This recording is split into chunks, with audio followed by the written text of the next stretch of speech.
The First World War. So this is a picture of George Washington, how he led many battles during the French and Indian War.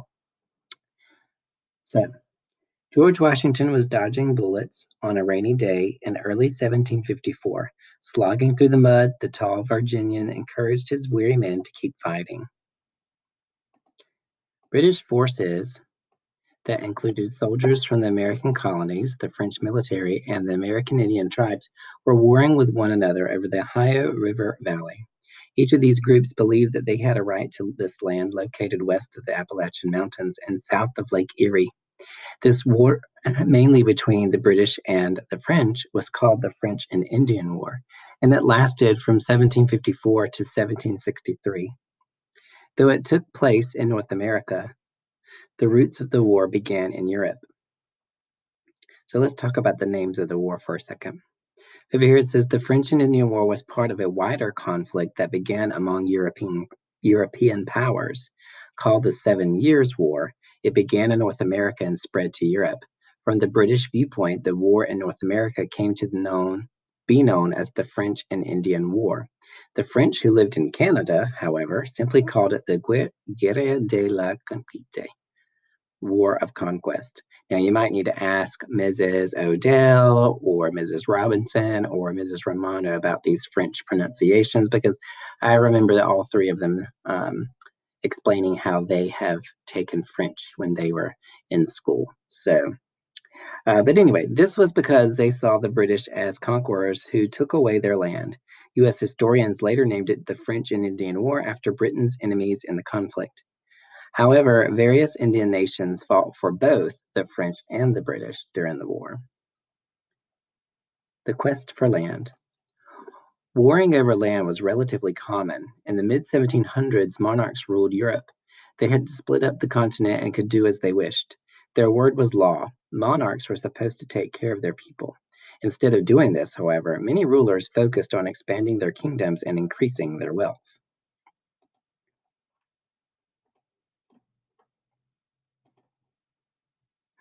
So here's a map, and it is a map that shows the French and the British controlled much of the North America during the 1700s.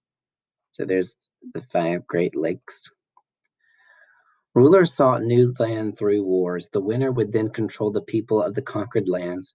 Also, the lands might have natural resources, such as silver or gold. Trees could be cut into timber and sold. The land itself could be sold. The money earned from these enterprises would be used for the king and the government. Often, rulers acquired new land through marriages. If a king married the queen of another country, their lands could be combined. This made both families richer and more powerful. A third way that lands were obtained was by exploration. Explorers from Spain, Portugal, France, England, and other countries traveled the world. When they came across lands that no European country owned, they claimed them for their rulers without regard to the people already living there.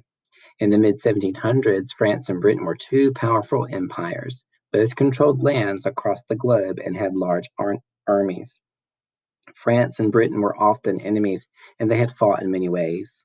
Spanish explorers reached the Americas first in the 1490s. France and Britain sent explorers there soon after. Spain claimed most of South America and Central America. It also claimed much of what is now the Southwest United States. France and Britain quickly made their claims in North America. So this whole section right here is about the Spanish Empire in North America. And since we're focusing much of our attention on the French and Indian War here, where it was really France, Britain, American colonists, then we are going to kind of skip over this. But you do have access. So if you want to go back and read about the Spanish Empire, you can go back and read that one.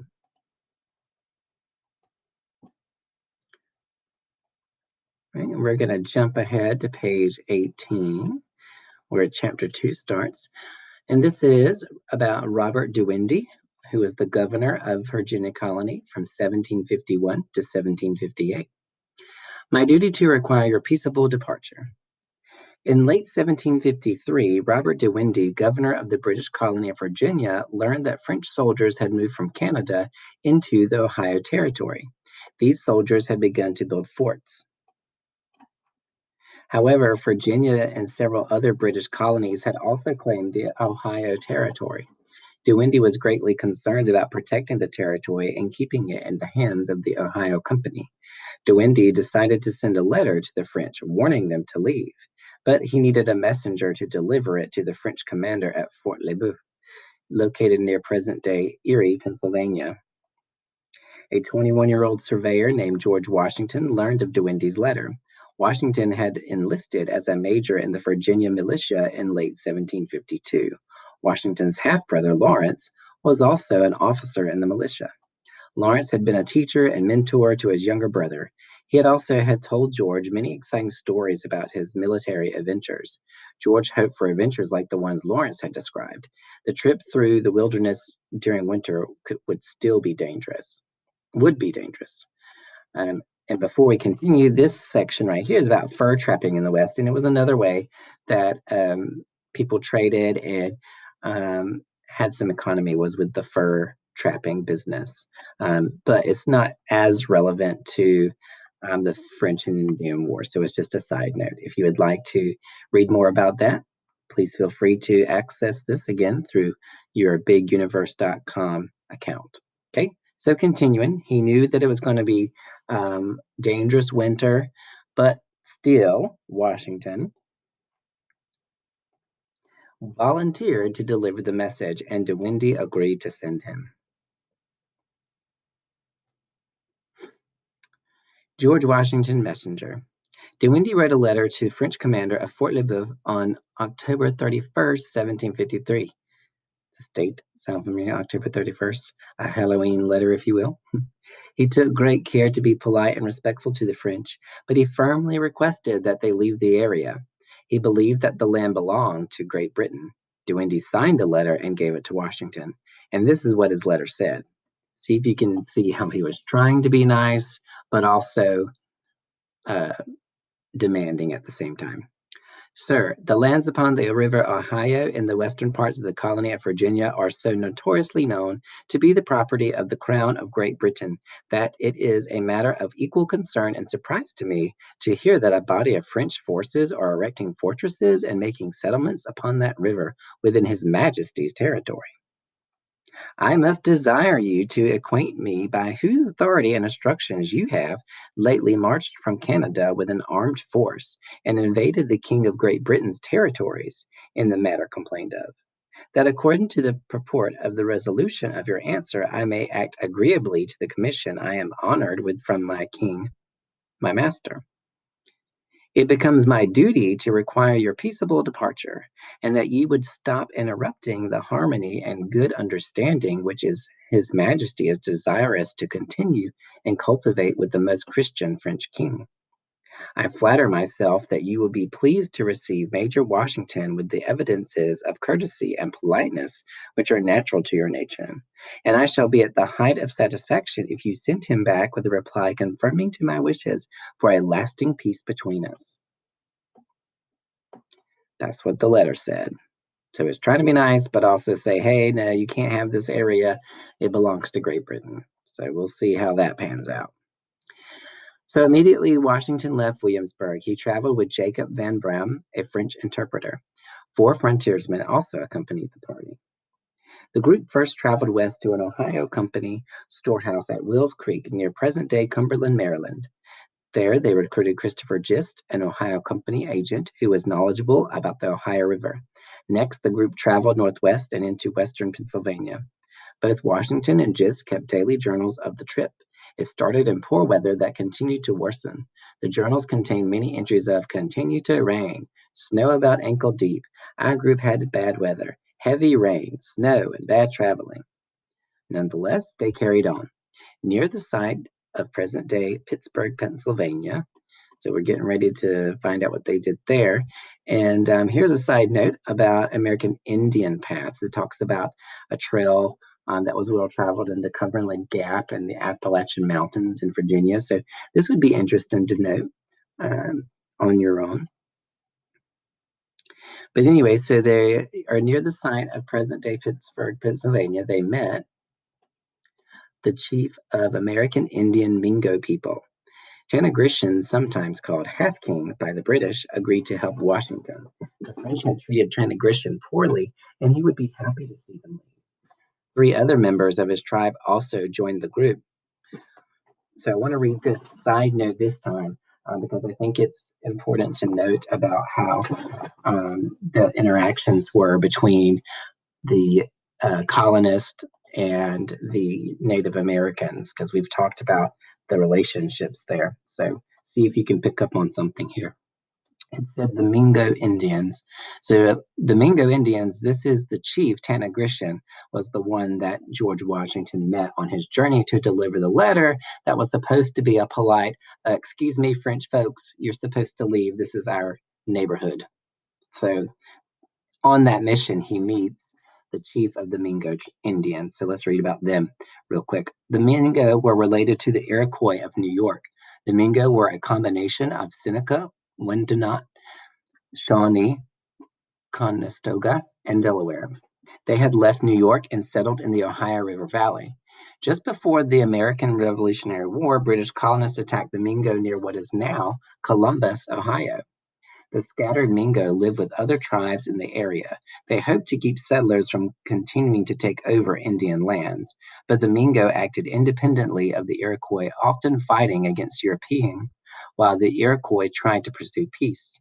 By the early 1830s, the U.S. government forced the Mingo to sell their land. Like many other Indian nations, the Mingo were forced to move to reservations west of the Mississippi River.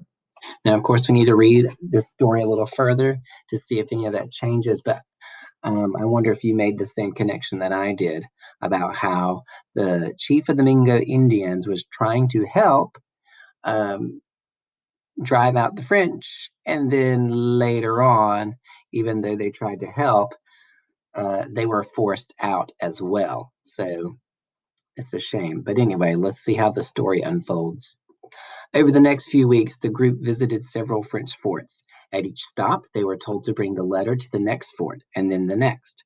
Washington's party covered more than 100 miles trying to find the French commander, Captain Jacques Legardeur de Saint Pierre. On December 11th, Washington reached Fort Le Boeuf. He delivered De Windy's letter to St. Pierre. The French were polite but unimpressed. The French commander was firm. He said of De Windy's request, I do not think myself obliged to obey it. So after all of that work, basically, St. Pierre, the French commander, was like, no, thank you. So that probably did not please George Washington and his men for that long, dangerous, bad weather trip to only just get no thanks. Anyway, Washington prepared to return to Williamsburg. As he did so, he took careful note of the fort's defenses and the number of men stationed there. Despite St. Pierre's disappointing reply, Washington would have some useful information to share with Governor De Windy. So I can imagine George Washington thinking about how long and the hard journey he made to basically feel like the person he was delivering the letter to didn't even care to really read it or pay attention, kind of like all that work for nothing. So I can see George Washington kind of stewing and mumbling under his breath, like making us walk back and kind of murmuring. And so he's kind of saying, we're going to get you back. He's looking at all their forts, trying to learn some knowledge, and maybe that'll make the trip worth its while. Let's continue. Washington and his group left the fort, but Tranagrishan and the other Mingos stayed behind with the French. The French had convinced the Indians to stay by offering them gifts and food. So Tanagrishan was supposed to be helping Washington. Remember, Tanagrishan is the chief of the Mingo tribe. They were convinced to stay back. So let's see how that relationship continues. On the way back, Gist and Washington wrote about the continued poor weather. They also risked their lives several times. Washington nearly drowned when he fell off a raft crossing the icy Allegheny River. On January 16th, 1754, 2.5 months after leaving with De Windy's letter, Washington returned to Williamsburg. Okay, so we have a little note on the side about what Washington's report was about. Okay, so you can read that a little further to see what Washington had to say back. Okay, continuing. He, meaning Washington, must have been tired and relieved to finally be back home because his journal entry for that day was brief. It read simply, I gave the governor the letter from the French commander. So he was not feeling like a long journal entry that day. Okay, and then on this side, you have a picture that kind of just depicts the journey from um, delivering the letter and on the way back. And you can even see um, how even the horses are feeling about all of this. Okay. But anyway, let's continue. We're almost done for this part. Okay. George Washington's big break. While Washington was en route to deliver DeWindy's message, the governor sent another group of soldiers and settlers to the forks of the Ohio River where the Allegheny and Monongahela rivers joined to form the Ohio River. Modern-day Pittsburgh stands at the site. The soldiers set up a fort from which they could control the rivers. The three rivers were important trade routes. Controlling them meant controlling the entire territory. So now maybe you can see why it was such a big deal that they wanted to control what's coming in and going out via that Ohio River now and all those others that are coming from it. Sending reinforcements. If the French continued to build forts, they could keep out British traders and settlers. De Windy wanted to force the French from the area. He called again on George Washington to remove the French from the Ohio country.